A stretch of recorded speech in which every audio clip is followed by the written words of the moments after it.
एक बार भगवान शिव और माता पार्वती विचार करते हैं कि चलो पृथ्वी लोक पे भ्रमण करने के लिए चलते हैं। तो माता पार्वती कहती हैं, ठीक है चलिए प्रभु, बहुत दिनों से पृथ्वी लोक में भ्रमण नहीं किया है, तो चलिए भ्रमण करके आते हैं। इसके बाद दोनों लोग पृथ्वी लोक पे आ जाते हैं और अपने भक्तों को देखने लगते हैं। तभी दूर एक आदमी को रोते हुए माता पार्वती देखती हैं। वो आदमी रो रहा था और कहे जा रहा था कि जिसने मेरे पैसे चुराए हो भगवान उसका नाश कर दे, उस व्यक्ति का कुछ भी भला ना हो, वो कंगाल हो जाए। तब माता पार्वती भगवान शिव से पूछती हैं, ये क्या कह रहा है प्रभु? तब भगवान शिव कहते हैं, ये व्यक्ति बहुत गरीब आदमी है। इसने मेहनत मजदूरी करके भूखे पेट रह करके कुछ रुपए जोड़े थे अपनी बेटी की शादी के लिए, लेकिन आज ही इसके वो रुपए चोरी हो गए हैं। इसलिए ये मन ही मन बहुत दुखी हुआ है, बिल्कुल अंदर से टूट गया है। इसलिए वो श्राप दे रहा है जिसने भी इसके पैसे चुराए हों उसको, कि वो सुखी ना रहे, उसका सब धन नष्ट हो जाए। तब माता पार्वती पूछती हैं, क्या इस कलयुग में भी श्राप फलीभूत होते हैं? ये श्राप लगते हैं?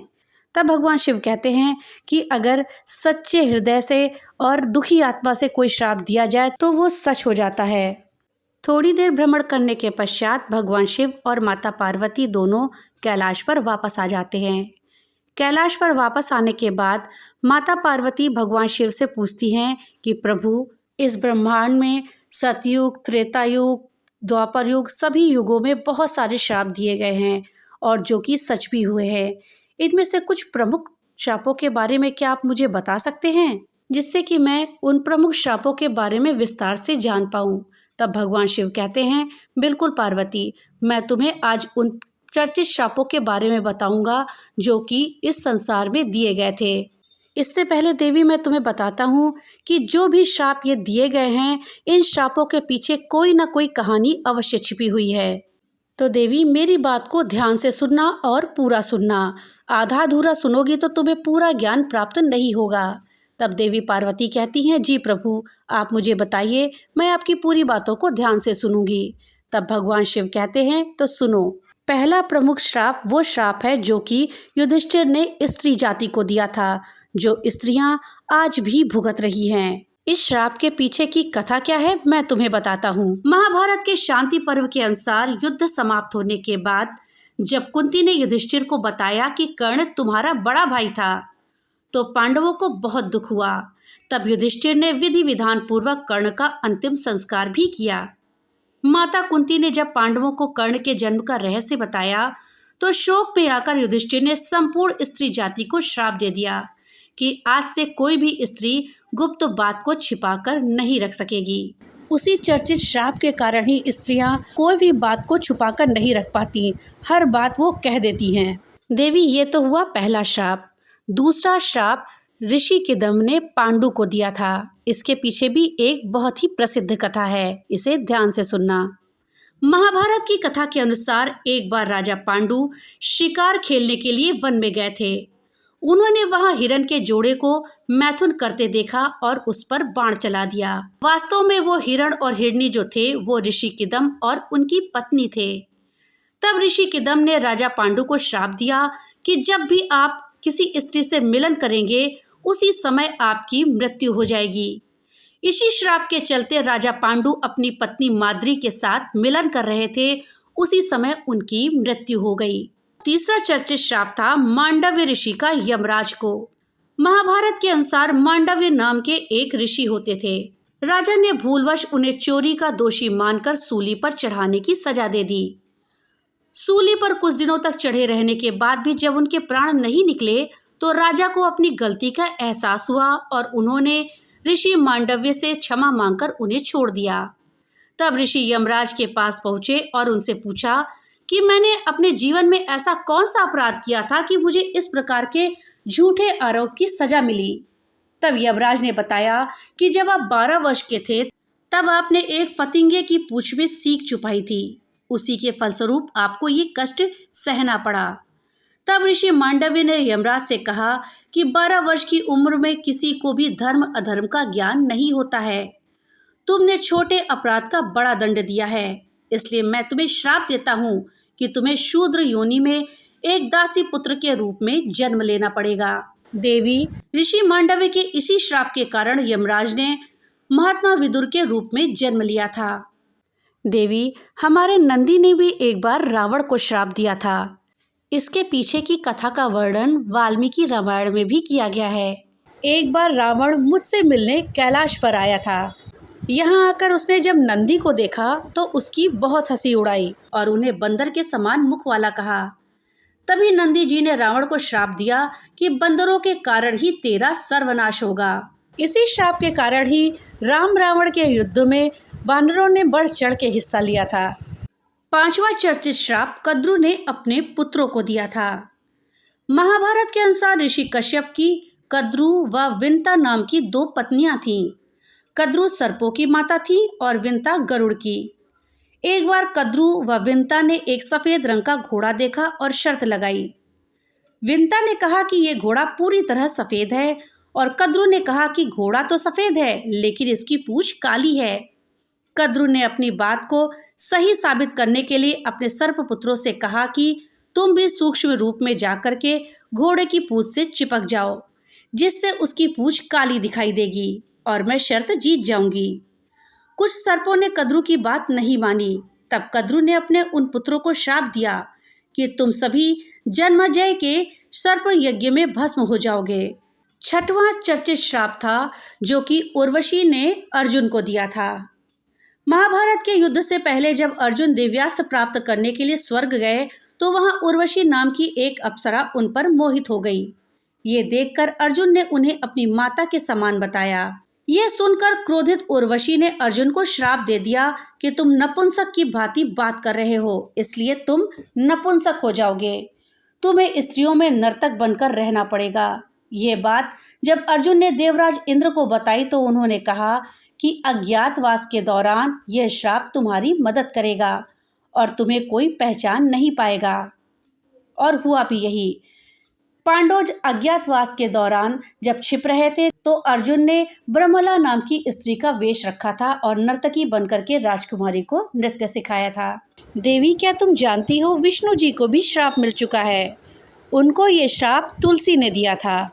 देवी, एक समय की बात है, शंखचूड़ नाम का एक राक्षस था और उसकी पत्नी का नाम तुलसी था। तुलसी बहुत ही पतिव्रता थी, जिसके कारण देवता भी शंखचूड़ का वध करने में असमर्थ थे। देवताओं के उद्धार के लिए भगवान विष्णु ने शंखचूड़ का रूप लेकर तुलसी का शील भंग कर दिया। तब भगवान शंकर ने शंखचूड़ का वध कर दिया। ये बात जब तुलसी को पता चली तो उसने भगवान विष्णु को पत्थर हो जाने का श्राप दे दिया। इसी श्राप के कारण भगवान विष्णु की पूजा शालिग्राम शिला के रूप में की जाती है और शालिग्राम और तुलसी जी का विवाह कराया जाता है। अगला श्राप ऋषि श्रृंगी का है जो कि परीक्षित को दिया गया था। इस श्राप के पीछे क्या कथा है, इसको देवी ध्यान से सुनना। पांडवों के स्वर्गारोहण के बाद अभिमन्यु के पुत्र परीक्षित ने शासन किया। उसके राज्य में सभी सुखी और संपन्न थे। एक बार राजा परीक्षित शिकार खेलते खेलते बहुत दूर निकल गए। तब उन्हें वहां शमीक नाम के एक ऋषि दिखाई दिए जो कि मौन थे। राजा परीक्षित ने उनसे बात करनी चाहिए, लेकिन ध्यान में होने के कारण ऋषि ने कोई जवाब नहीं दिया। यह देखकर परीक्षित बहुत क्रोधित हुए और उन्होंने एक मरा हुआ सांप उठा करके ऋषि के गले में डाल दिया।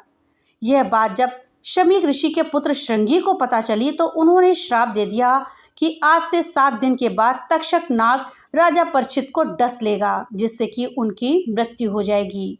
और हुआ भी वही। 7 दिन के बाद तक्षक नाग ने परीक्षित को डस लिया था। नवा श्राप राजा अरण्य का रावण को था। जब रावण विश्व विजय करने निकला तो राजा अरण्य से उसका भयंकर युद्ध हुआ। उस युद्ध में राजा अरण्य की मृत्यु हो गई। मरने से पहले उन्होंने रावण को श्राप दिया कि मेरे ही वंश में उत्पन्न हुए एक युवक तेरी मृत्यु का कारण बनेगा। इन्हीं के वंश में आगे जाकर भगवान श्री राम ने जन्म लिया और रावण का वध किया। 10वां श्राप परशुराम ने कर्ण को दिया था। महाभारत के अनुसार परशुराम भगवान विष्णु के ही अंशावतार थे। सूर्यपुत्र कर्ण उन्हीं के शिष्य थे। कर्ण ने परशुराम को अपना परिचय एक सूत पुत्र के रूप में दिया था। एक बार जब परशुराम कर्ण की गोद में सिर रख करके सो रहे थे, उसी समय कर्ण को एक भयंकर बिच्छू ने जकड़ लिया। गुरु की नींद में विघ्न न आए ये सोचकर कर्ण दर्द सहते रहे, लेकिन उन्होंने परशुराम को नींद से नहीं उठाया। नींद से उठने पर जब परशुराम ने यह देखा तो वो समझ गए कि कर्ण सूतपुत्र नहीं बल्कि एक क्षत्रिय है। तब क्रोधित होकर परशुराम ने कर्ण को श्राप दे दिया कि मेरी सिखाई हुई शस्त्र विद्या की जब तुम्हें सबसे अधिक जरूरत होगी तब तुम इस विद्या को भूल जाओगे। 11वां श्राप तपस्विनी ने रावण को दिया था। एक बार रावण अपने पुष्पक विमान से कहीं जा रहा था, तभी उसे एक सुंदर स्त्री दिखाई दी जो भगवान विष्णु को पति रूप में पाने के लिए तपस्या कर रही थी। रावण ने उसके बाल पकड़े और अपने साथ चलने को कहा।